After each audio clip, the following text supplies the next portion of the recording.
Hi everyone. Right, update 12. As I said in the previous video, Gen 2 circuit worked perfectly. That's with the Darlington upgrade. So I went straight on to Gen 3. Now, Gen 3 had a lot of problems.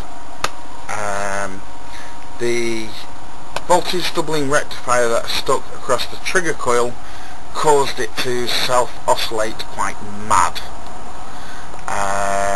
So that, for the time being, has had to be removed. Okay, the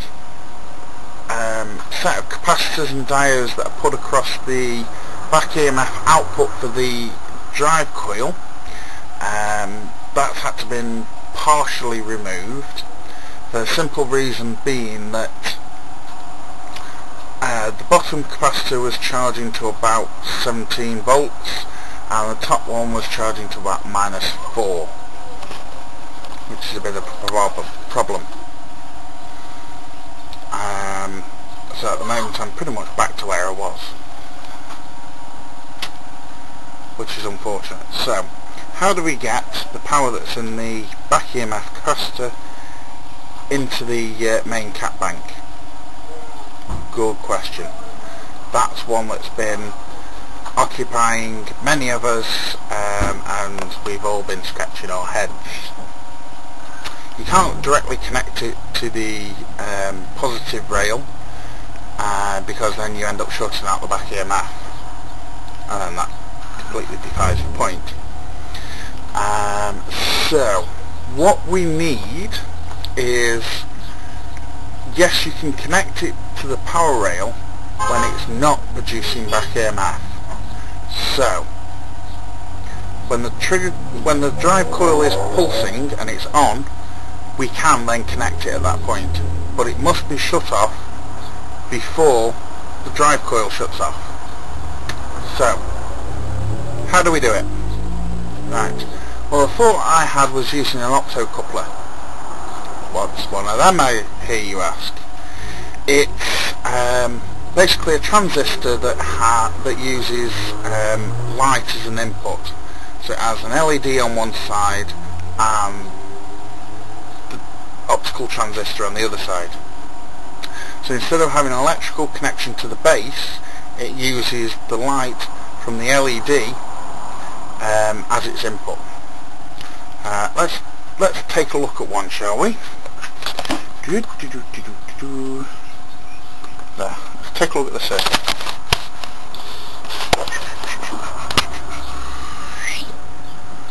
There it is, right in the middle of the screen. You can see transistor on the right, LED on the left. Right. So connected the LED in series with the drive coil. So when the drive coil pulses, the LED comes on. Right, and because of the transistor, connects the capacitor with the back EMF straight to the positive power rail.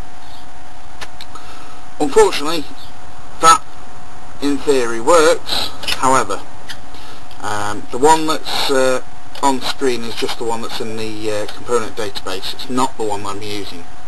Right, here's the data sheet for the one I'm using. Bear with me. That one. Right, it's the TCDT1103. Right, this data sheet covers the entire series. So this is a perfect example of why I tell people to go and look up the data sheets.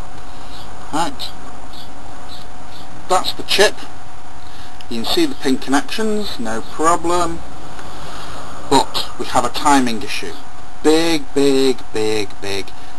timing issue. Good. All the way down the sheet, gives you information you don't really need until you get to...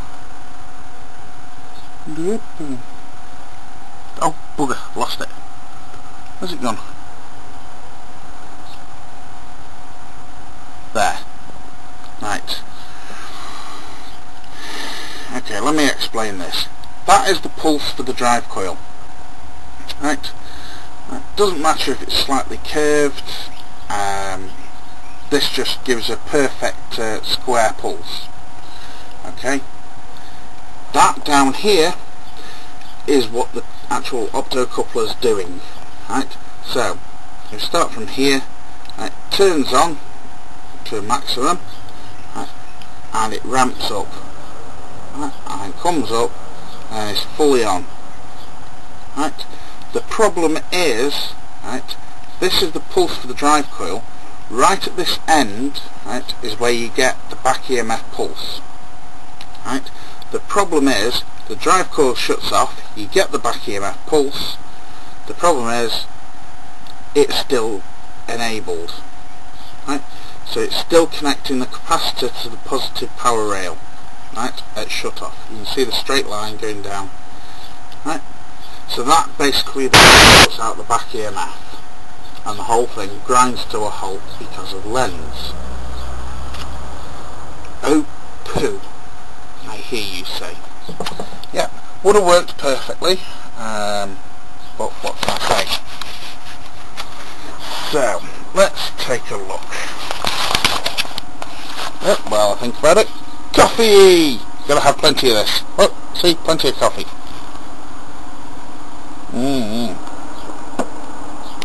Okay, yes, definitely need coffee. Right, see it's spinning away quite nicely. Left it at just over 40 milliamps to give it a bit of power. So, in the back EMF capacitor, I actually have 35 volts at the moment, right, which is actually 10 volts over the rating for the capacitor, but never mind. So, this is the little chippy. I've just chopped off the pins that I don't need and soldered them on. So, these two wires are the LED itself. I have tried everything to connect these, and completely without success. So, if I take the voltage from the trigger coil there, and connect it, oh, bugger, hang on, give me a sec.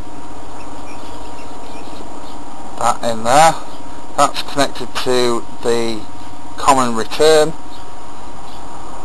straight to the negative. You can see the voltage drop to about 29, yep, and the bedini stalls out because you're drawing too much from the trigger coil. So, regardless of, let me just set it back up again. Draw just over 40. I'll trim it down again as it speeds up. So, there isn't a great deal we can do about that. Bring that down to 40.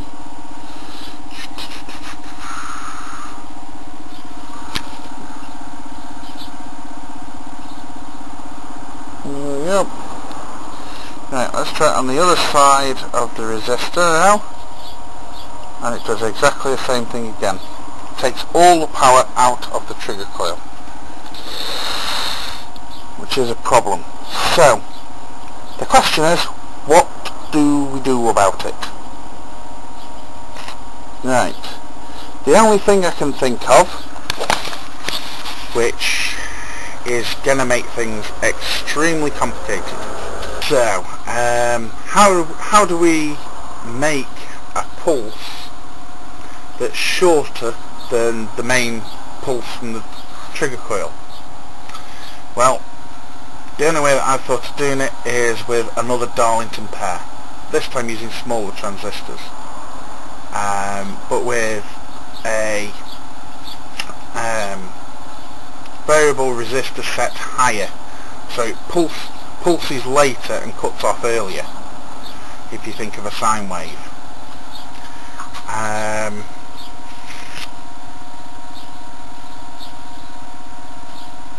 But if you remember that graph that I showed you,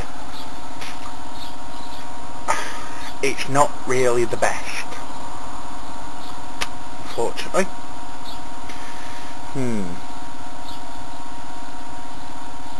The only other thing that I could do is to do it in reverse. when it's not pulsing the coil, it tries to connect it. And when it starts pulsing the coil, it shuts off. That might work. But the question is, how do you get an inverse of the pulse? Now that's without using an op-amp. Good question. For those of you that think I'm an expert, even we have trouble. So, have fun guys, take care. Talk to you later.